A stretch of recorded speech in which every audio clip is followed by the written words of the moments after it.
Hey guys, welcome back to the channel. In today's video, we're going to check out Demon Slayer The Hinokami Chronicles.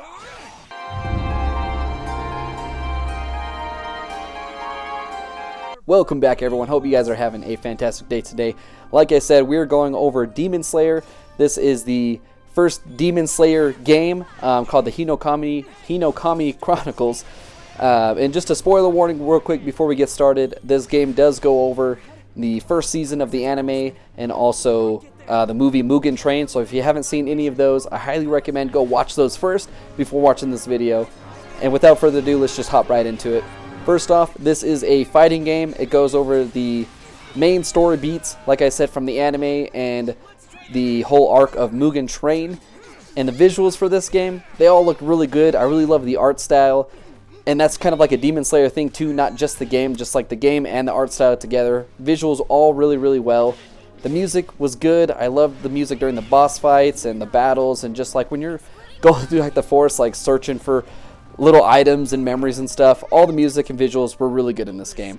But out of everything else, the combat is where this game stands out above everything else, which I kind of hope that it would, because this is a fighting game, and if your fighting doesn't really stand out, then it's kind of a bad game. But the fighting here is awesome. I freaking loved it. You got your main moves. Each character's got like their own special animation for grab, and then they have their ultimate arts, which is kind of like their finisher moves, and they're all different, minus a few of them are similar, especially those that were doing like the water style type moves. I noticed they're a little bit similar, but enough different that it was a lot of fun, and it was really fun experimenting with all the characters, trying to figure out what their ultimate art was.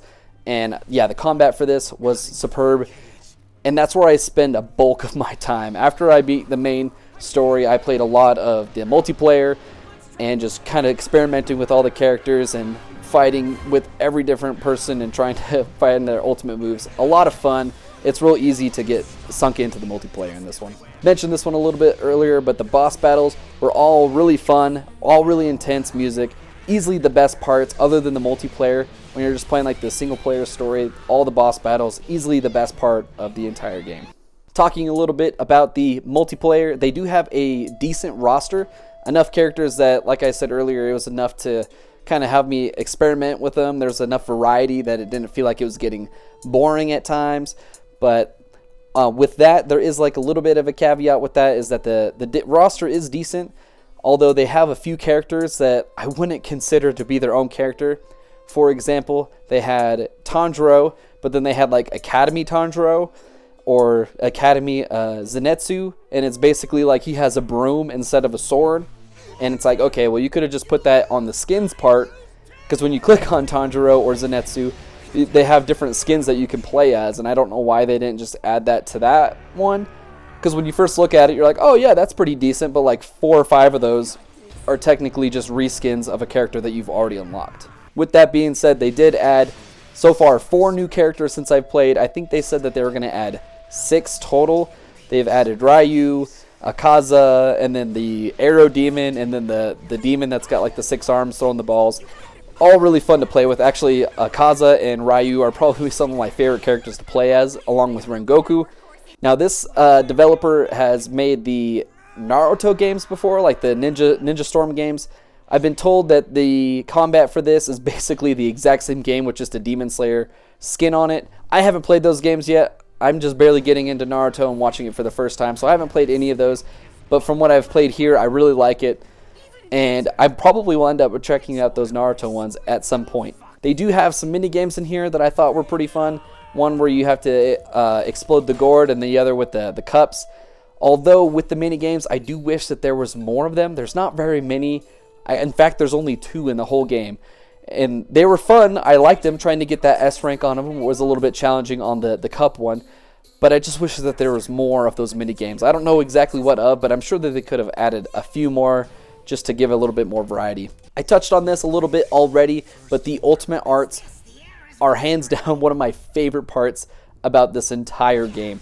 Just like, watch this. This is Rengoku and Ryu. They're my favorite ultimate arts. Like, check this out. No more! Esoteric art!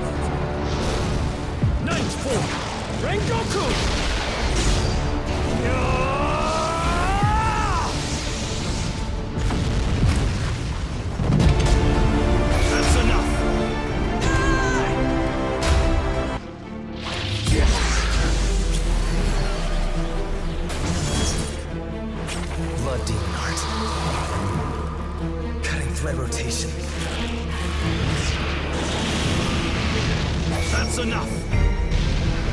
Like, that's so cool. Every time I played as Rengoku or Ryu, I always try to spam my ultimate art as many times as I possibly could during a match, just because I love the cutscene, I love the animation during it, all super fun.